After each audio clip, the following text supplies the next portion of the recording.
पूर्णिमा के दिन चावल का एक आखा दाना जानते हो, पूरा खंडित चावल नहीं, कितना चावल, एक दाना चावल का शंकर भगवान के शिवलिंग पर समर्पित करिए। एक बेलपत्र जिसका डंडी का मुख अपनी ओर हो, जहां से चावल चढ़ाया है, उस चावल के ऊपर अपनी कामना कर कर रख दीजिए और चंद्रमौली भगवान का स्मरण करिए। कौन से भगवान? शंकर भगवान का सर्वश्रेष्ठ सुंदर नाम है चंद्रमौली। चंद्रमौली भगवान का स्मरण करिए, अपनी कामना कर कर बेलपत्र समर्पित कर कर शिव जी पर एक लोटा पानी, एक जल पात्र समर्पित करो, कलश से जल चढ़ा दीजिए, नैनों में वो जल लगाकर अपनी कामना कर कर वापिस घर को आइए। चंद्रमौली भोलेनाथ उसे पूर्ण कर ही देगा। शिव उपासना के लिए बहुत बीमार रहता है, शरीर में कष्ट रहता है, उसको भोजन नहीं भाता, भूख नहीं लगती, भूख नहीं लग रही, भोजन नहीं भा रहा, भोजन नहीं भा रहा, भोजन अच्छा नहीं लग रहा, भूख नहीं लग रही, शरीर में अन्न नहीं लग रहा, दुबला पतला होते जा रहा है, शरीर खराब होते जा रहा है, तो उससे निवेदन है, अगर बन सके तो प्रयास करना। आप किसी भी देवी के मंदिर में जाकर, किसी भी देवी के मंदिर में जाकर एक दुर्वा, एक बेलपत्र माता के मंदिर में मां शकंभरी के नाम से रखना। उस दुर्वा को वापिस लाना, बेलपत्र को वापिस लाना। बेलपत्र सुबह के समय खाना और दुर्वा शाम के समय खाना। ये दो, एक बेलपत्र एक दुर्वा, लगभग 5 या 7 दिन तक लगातार आपने अगर कर लिया तो भूख भी लगेगी, भोजन भी भाएगा और स्वाद भी आएगा, आपको अच्छा लगेगा। शकंभरी माता का स्मरण कर कर जीव उदर पोषण कर लेता है, उदर भर लेता है। जितनी 12 महीने में पूर्णिमा पड़ती है, एक एक पूर्णिमा का व्याख्यान वर्णन करेंगे। आज तो उसको महत्व समझें कि पूर्णिमा का महत्व क्या है, हम उसका महत्व समझें कि शंकर और चंद्र का रिश्ता क्या है, संबंध क्या है। भगवान ने जितनी पूर्णिमा बनाई है, जितने नक्षत्र बनाए, जितनी घड़ी बनाई, जितना पल बनाया, जितना समय बनाया, ये शंकर भगवान ने जो बनाया ये गलत नहीं बनाया, श्रेष्ठता के लिए बनाया। महाराज, पूर्णिमा का जो चंद्र है वो विशाल का है और उस चंद्र की पूर्णता में हमारी अभिलाषाएं भी पूर्ण हो। आप आस्था चैनल के माध्यम से जितने लोग कथा सुन रहे हैं, फेसबुक यूट्यूब पर जितने कथा सुन रहे हैं और कुबेरेश्वर धाम में जितने कथा सुन रहे हैं, आप में से कितने लोग हैं जो पूर्णिमा का व्रत करते हैं? जो माताएं करती हो जरा हाथ उठाइए। पूर्णिमा का व्रत जो करते हो ना आप लोग, रखिए हाथ। अब पूर्णिमा के व्रत में आपने कई बार किताब पढ़ी होगी पूर्णिमा की, या आपने व्रत किया होगा, या पूर्णिमा का व्रत आप धारण करे होगे, तो उसमें पूजन कौन से भगवान की होती है? पूर्णिमा के व्रत में किस भगवान की पूजन होती है? तो कहा पूर्णिमा के व्रत में केले के खंभ लगाकर पूर्णिमा का जो अध्यापन होता है, पूर्णिमा की जो पूजन होती है, उस पूजन में शंकर और पार्वती की पूजन की जाती है, शिव और नारायण की पूजन करी जाती है, शंकर और पार्वती का स्मरण किया जाता है। किसकी पूजन होती है? शिव पार्वती। शंकर और पार्वती का पूजन क्यों करा जाता है पूर्णिमा के व्रत में? क्योंकि शिव और माता पार्वती ही केवल एक ऐसे हैं जिन्होंने अपूर्ण लक्ष्मी को भी पूर्ण बना दिया था। किसको पूर्ण बनाया है? लक्ष्मी। और भगवान को एक लोटा पानी अगर शिव को समर्पित कर रहे हो, श्वेत पुष्प को रखकर शंकर जी के ऊपर सफेद फूल को चढ़ाकर अगर एक लोटा जल भी, एक पात्र जल भी शंकर को समर्पित कर रहे हो, तो ये लक्ष्मी के लिए ही तो कर रहे हो। और कौन सी लक्ष्मी? पूर्ण लक्ष्मी। हमें जो शिव महापुराण के माध्यम से शास्त्र कर रहा है कि आप 32 पूर्णिमा के व्रत प्रारंभ करो। उसमें करना क्या है आपको? केवल जिस दिन व्रत रहे, रात्रि के समय पर कोई भी मीठा, कुछ भी सामग्री आप चंद्र की रोशनी में, चंद्र को अर्घ देने के बाद, पूजन करने के बाद उसको रखो, और वही सामग्री जो नशा कर रहा है उसको पूर्णिमा के दूसरे दिन उसको खिलाओ। आप धीरे धीरे खिलाना चालू करेंगे, जिस नशे में वो डूबा हुआ है उस नशे से वो छूटना प्रारंभ हो जाएगा। 2 पूर्णिमा व्रत करके तो देखो, तीसरे में तुम्हें जरूरत ही नहीं, धीरे धीरे आप रुक, वो छूटना प्रारंभ हो जाएगा। पीपल का एक पत्ता, उस पत्ते पर थोड़ा सा चावल, थोड़ा सा चलो। पूर्णिमा की रात्रि को अपने हाथ में लेकर, अपने नयनों से लगाकर, शरीर पर से स्वयं उतारकर उसको दरवाजे के पास रख दीजिए। पूर्णिमा की रात्रि को पूर्ण होने पर उस चावल को दूसरे दिन सूंघ कर बहते हुए पानी में डाल दीजिए। महाराज, कितने भी रोग से ग्रसित हो गए, पीपल का एक पत्ता 52,000 ब्राह्मण की साक्षी कराता है। महाराज बहुत ध्यान देना, पीपल के वृक्ष में स्वयं नारायण का, मेरे कृष्ण का वास है। स्वयं भगवान गीता के अंतर्गत कहते हैं कि मैं पीपल का वृक्ष। जैसे पूर्णिमा का चंद्रमा बढ़ता है, पूर्णिमा का चंद्रमा जैसे पूर्ण होता है, ऐसी ही आपकी मनोकामना भी पूर्ण हो, पूर्णिमा के चंद्रमा की तरह प्रकाशित हो। बाबा आपकी मनोकामना पूर्ण करे। पूर्णिमा शिव महापुराण की कथा जो जीवन का एक सुख प्रदान करने वाली है, एक आनंद देने वाली है। बहुत बड़ा रोग हो गया, छूटने को तैयार नहीं है, बड़े बड़े इलाज करवा लिया, बहुत दिखा लिया, बहुत सब दूर इलाज करवाया, सब दूर दिखाया, पर मिटने को तैयार नहीं है, तो फिर अबीर का प्रयोग, एक चावल का दाना, एक श्वेत पुष्प और अबीर भगवान शंकर को समर्पित कर धीरे धीरे धीरे धीरे शरीर का रोग अपने आप समाप्त होना प्रारंभ। मां की ओर लेकर जाओगे उतना ये मन शुद्ध होता चले जाएगा। नया मकान बनाया किसी ने? जिनने बनाया हो जरा हाथ ऊंचा करो तो जरा। बनाया आप लोगों ने मकान? तो मकान बनाए होंगे तो वो जो मकान बनाने वाला मिस्त्री होता है ना, वो कह देता है अब तुम्हारी बिल्डिंग 3 मंजिल की हो गई, ऊपर एक मटकी टांग दो। अरे बोला सही है कि गलत है? कौन सा कलर की टांगो है? काय के लिए टांगो?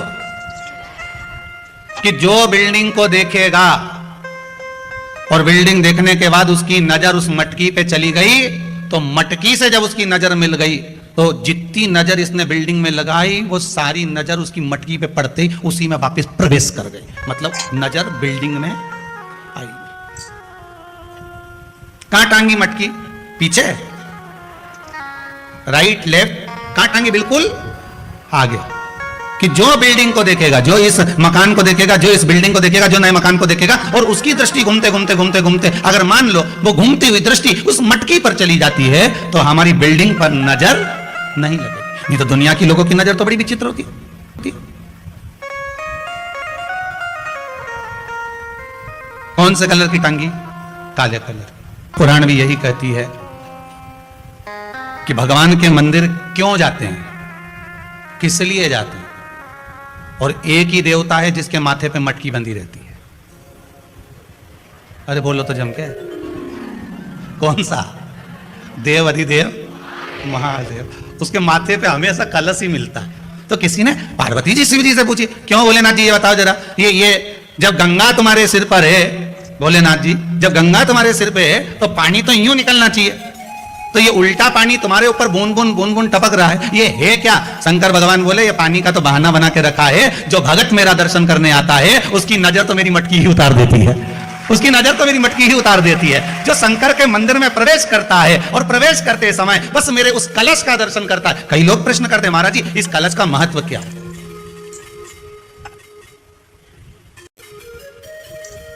3 टेकी पिटिका रहता है, ब्रह्मा विष्णु महेश, उसके ऊपर कलश, उसमें एक छेद, उसमें से एक एक बूंद पानी नीचे गिरे, अर्थात ब्रह्मा विष्णु महेश एक एक बूंद पानी गिर रहा है, मतलब ये तीनों एक है।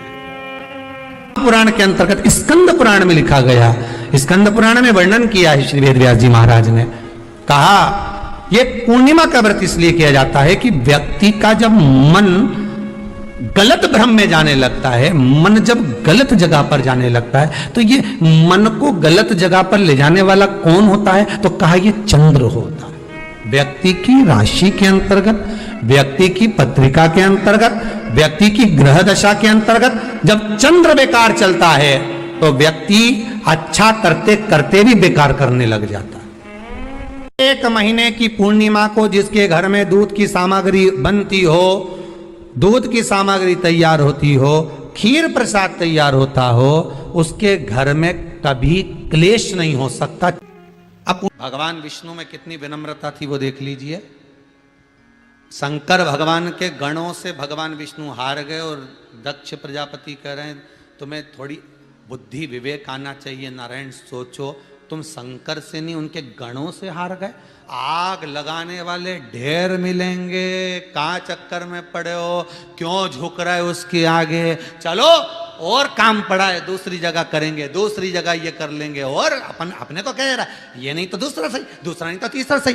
दुनिया के लोग आग लगाएंगे, तुम्हें भटकाएंगे, मार्ग से विभाजित करेंगे, पर बुद्धि तुम्हें चाहिए, भगवान विष्णु जैसी विनम्रता तुम्हें चाहिए। भगवान विष्णु ने कहा नहीं, आप कह रहे हो कि गणों से हार गया, उसके हारने का कोई कारण होगा, मैं क्यों हारा हूं उसका कोई कारण होगा। भगवान विष्णु उसी समय पर हारते से ही शंकर भगवान के पास पहुंच गए। भोलेनाथ जी मुझे यह बताओ कि मैं आपके गणों से क्यों हारा, तुम्हारे गणों से हारने का कारण क्या था। शंकर भगवान ने कहा एक कारण है नारायण, एक कारण। दधीची ऋषि और राजा छुब इन दोनों की मित्रता थी, दोनों बहुत मित्र थे, दोनों में बहुत प्रेम था, एक क्षण के लिए नहीं रह पाते थे, दोनों इतने प्रेमी मित्र थे। फिर एक दिन राजा छुब और दधीची ऋषि में बात बात में झगड़ा हो गया। जहां प्रेम होता है वहां झगड़ा होता ही होता है, जहां प्रेम होगा वहां झगड़ा होगा, दोनों में झगड़ा हो गया। फिर झगड़ा हुआ तो बीच में राजा छुब ने भगवान विष्णु को बुला लिया समझौता कराने के लिए। दो मित्रों में जब झगड़ा हो, लड़ाई हो, आपस में पति पत्नी का झगड़ा हो रहा हो, तो निवेदन है मायके वाले ससुराल वाले सावधान इंडिया, बिल्कुल ध्यान रखना। पति पत्नी में झगड़ा हो तो दूसरा कभी बीच में मत कूदो, क्योंकि ये दोनों कब एक हो जाएंगे और तुम्हारा बुराई का ठीकरा माथे पे आ जाएगा। इनके बीच में बोलना ही नहीं, झगड़ लो, ये झगड़ेंगे लड़ेंगे फिर एक हो जाएंगे, इनसे नहीं बोल। विवाद किया तो राजा छुब ने भगवान विष्णु को बुलाया और भगवान विष्णु आए और आते से साथ दिया किसका, राजा छुब का। दधीची ऋषि को क्रोध आ गया कि तुम दधीची ऋषि को क्रोध आया, हे नारायण तुमने एक पक्ष की बात सुनी और दूसरे पक्ष की बात नहीं सुनी, मैं तुम्हें श्राप देता हूं, एक बार तुम भगवान शंकर के गणों से हारोगे, तुम्हें हार सहन करना पड़ेगी। बस भगवान विष्णु के शंकर के शब्द सुने तो भगवान विष्णु को लगा कि हमारी किस्मत में हार लिखी थी, मतलब हुई। तो फिर अब सोचना क्या, हार जीत जन्म मरण परण ये सब शंकर के हाथ है, कब किसको क्या देना है ये वो जानता, हमें क्या करना वो जाने, ये मर्जी उसकी। देव पूछ रहे हैं कि शिव जिस भरोसे के साथ, जिस विश्वास के साथ आप देव अधिदेव महादेव से प्रार्थना करते हो, विनय करते हो, निवेदन करते हो, बाबा उसको स्वीकार करता है, सुनता है। चंद्रदेव पूछ रहे हैं कि शिव सुनेगा कैसे, शंकर जी को कहने के लिए कहाँ जाया जाए। शिव जी से अगर कोई बात कहना है, शंकर भगवान को कुछ बोलना है, शंकर भगवान को यदि कोई बात कहना हो, शिव जी से कुछ कहना हो तो कहाँ जाकर कहें, कहाँ जाकर बोलें, कहाँ प्रार्थना करें, कहाँ विनय करें। देव ऋषि नारद जी ने कहा कि तुम जहां बैठो, तुम्हारा जहां मन पड़ जाए वहां बैठकर बालू के शिवलिंग का निर्माण करो, मिट्टी का शिवलिंग बनाओ, पार्थिव शिवलिंग बनाओ। पार्थिव शिवलिंग में बालू में मिट्टी में कण कण कण कण होते हैं, उन कंकर को जोड़कर, उन कण कण को जोड़कर अपने दिल की बात एक लोटा जल चढ़ाते समय उनसे प्रार्थना करो, विनय करो। लोगों ने कहा शिव रुद्र है, क्रोध है, ना ना ना ना, शंकर भगवान को क्रोध के देवता है ना, ऐसा नहीं है। शंकर भगवान तो सत्यम शिवम सुंदरम, सत्य भी शिव है। शिवम का मतलब मालूम है, बोलो जम के बोलो, शिवम का मतलब क्या होता है? शंकर नहीं, शिवम का मतलब है जिसमें पूरा ब्रह्मांड और पूरे 33 कोटि देवता और पूरे ब्रह्मा विष्णु इंद्र 64 योगनिया देवता सब उसी के अंदर समाये हुए हैं। तो हम कहते हैं सत्यम शिवम सुंदरम। हमने अंदाजा लगाया शिवम शिव है, नहीं, सत्य भी शिव है। ये ब्रह्मांड के जितने देवता हैं शिवम, ये भी शिव हैं। सुंदरम, ये प्रकृति, ये पृथ्वी, जल, आकाश, अग्नि, ये भी सुंदर है। एक बात आपको पहले भी कहा, आज फिर कहते हैं, परमात्मा भले नजर ना आए पर उसकी परछाई आज भी नजर आती है।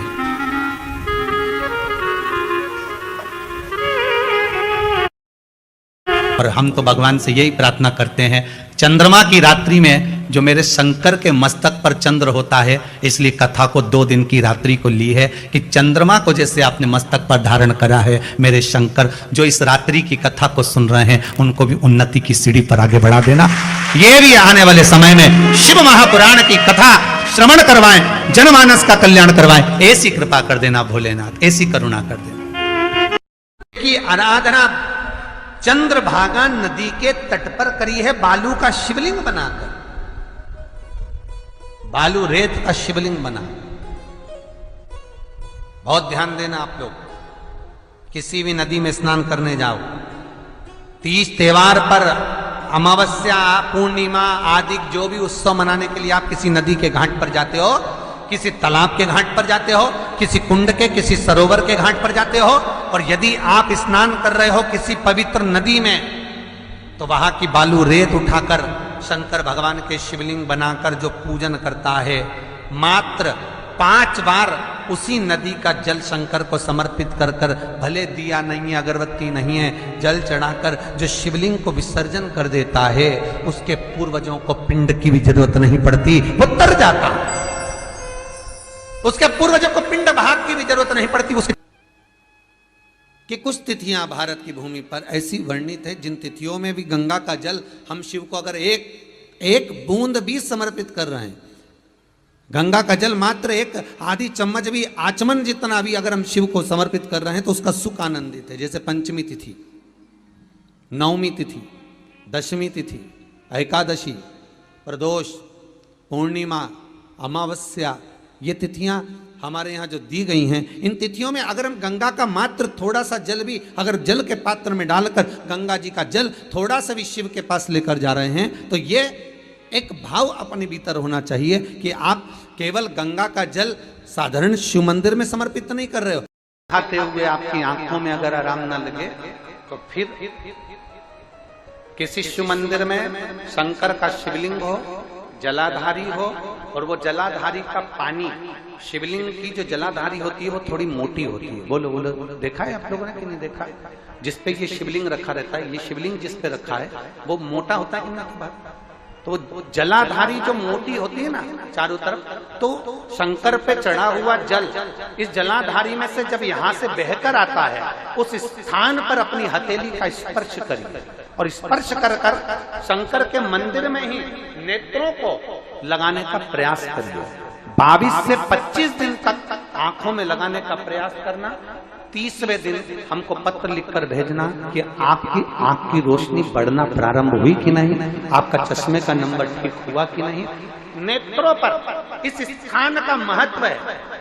ये गणेश और कार्तिकेय का स्थान, बीच में अशोक सुंदरी का स्थान, शिवलिंग, शंकर के ऊपर जो जल गिरता है, शंकर जी की 5 लड़कियां, जया, विषहरा, सामरीबारी, दौतली, देव, जिस पर शिवलिंग रखा है, ये पार्वती जी का हस्त कमल, और ये जो भाग है जहां से जल नीचे गिर रहा है, ये 33 कोटि देवी देवताओं की जो धर्म पत्नियां हैं उनका स्थान होता है, जहां से ये जल नीचे की ओर आता है। उस स्थान पर अपनी हथेली का स्पर्श कर कर अपने नेत्रों पर लगाना प्रतिदिन प्रारंभ करो। 25 दिन के बाद बात करेंगे कि नेत्र की रोशनी बढ़ती है कि नहीं। एक लोटा जल चढ़ाने के लिए जाते हो, रखो।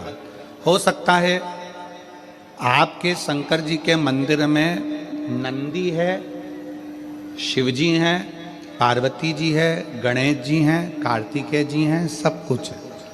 हो सकता है आपके शंकर जी के मंदिर में कछुआ नहीं हो, पर आप लोगों ने कहीं कहीं पुराने मंदिर अगर गए हो, जैसे त्र्यंबकेश्वर गए हो महाराज जी, त्र्यंबकेश्वर, घृष्णेश्वर, भीमा शंकर, आदि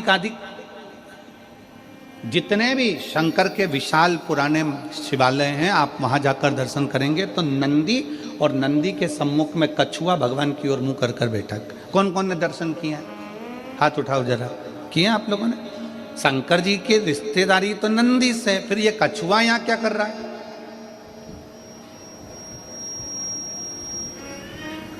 शिव जी के मंदिर में कछुए का क्या काम आ गया? पत्थर का कछुआ बना रहता है, पाषाण का कछुआ बना रहता है, तो कईयों के मन में विचार आता है कि शंकर जी के मंदिर में तो नंदी होना चाहिए। शिव जी के मंदिर में सामने नंदी होता है तो कछुआ भी होता है, शंकर के मंदिर में कछुए का क्या काम है? ये कछुआ क्यों है? शंकर भगवान इस कछुए को अपने पास में क्यों रखे? शिव जी को तो नंदी रखना चाहिए, फिर कछुआ क्यों? कछुए को भगवान शंकर अपने पास इसलिए रखते हैं, जब कोई उसको तंग करता है तो वो अपने हाथ पैर मुख सबको समेट लेता है, सबको समेट और अंदर समेट कर बैठ जाता है। जब तक उसको परेशान करने वाला नहीं चले जाता तब तक वो समेटा की समेटा बैठा रहता है, हिलता भी नहीं, डुलता भी नहीं। शिव कथा कहती है, भगवान शंकर के मंदिर का कछुआ कहता है, अगर संसार के लोग तुम्हें ताना देने लगे, अपशब्द कहने लगे, तुम्हें तंग करने लगे, तो अपनी इंद्रियों को समेट कर शंकर के चरणों में स्थिर होकर बैठ जाना, शंकर तुम्हारा कल्याण कर। स्थिर होकर बैठ जाओ। शिव जी के मंदिर में कछुआ क्या करता है? कछुआ क्यों रखा जाता है? शंकर के मंदिर में पत्थर का बना कछुआ हमें प्रेरणा देता है कि अपनी इंद्रियों को संयमित रख लो। जब कोई परेशान करे, कष्ट दे, तकलीफ दे, कुछ मत बोलो, अपनी इंद्रियों को बस में कर लो। अपनी इंद्रियों,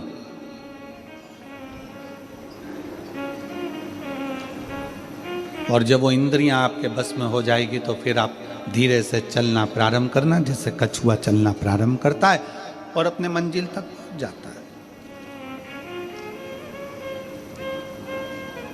कछुआ क्यों शंकर जी रखे? क्योंकि कछुए में एक और श्रेष्ठ बात है।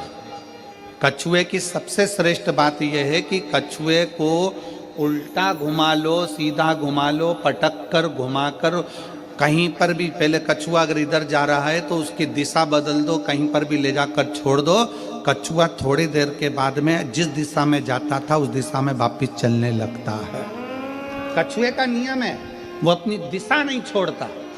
आपसे भी निवेदन भगवान शंकर की कथा करती है कि कछुए को चारों तरफ घुमाकर छोड़ दो, परंतु कछुआ जहां जा रहा था वहीं जाता है। इसलिए आप सबसे निवेदन है, बहुत सारे लोग आएंगे, तुम्हें भड़काएंगे, भ्रम डालेंगे, शंकर को जल मत चढ़ा, पानी मत पी, हमारे पास आ, हम वहाँ चलते हैं, वहाँ चलेंगे, वहाँ बैठेंगे, हमारा धर्म अपना ले, हमारी ओर चले जा। पर याद रखना, कछुआ चारों तरफ घूम लिया, आखिरी में वहीं गया जहां कछुआ जा रहा था। तुम्हें भी कोई भटका दे, भरमा दे, आखिरी में सनातन धर्म की ओर बढ़ ही जाना।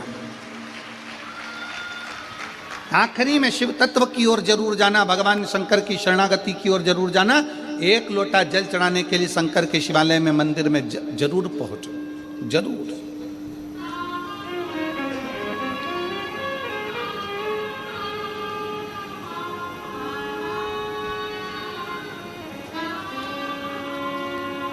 पुराण की उमा संहिता कहती है, जो भगवान शंकर को जल चढ़ाता है, जल चढ़ाते समय उसके जितने भी दोष हैं, चाहे पितृ दोष हो, चाहे आहुत दोष हो, चाहे वासुक दोष हो, चाहे कालसर्प दोष हो, जितने भी दोष होते हैं वो सारे दोष अपने आप समाप्त होते चले जाते हैं। याद रखना, जो भगवान शंकर पर चढ़ा हुआ जल थोड़ा सा झेल कर लेकर आता है और अपने घर के दरवाजे पर छींटता है, दुनिया में किसी की सामर्थ्यता नहीं है कोई तुम्हारे ऊपर टोना कर दे या तुम्हारे को तकलीफ।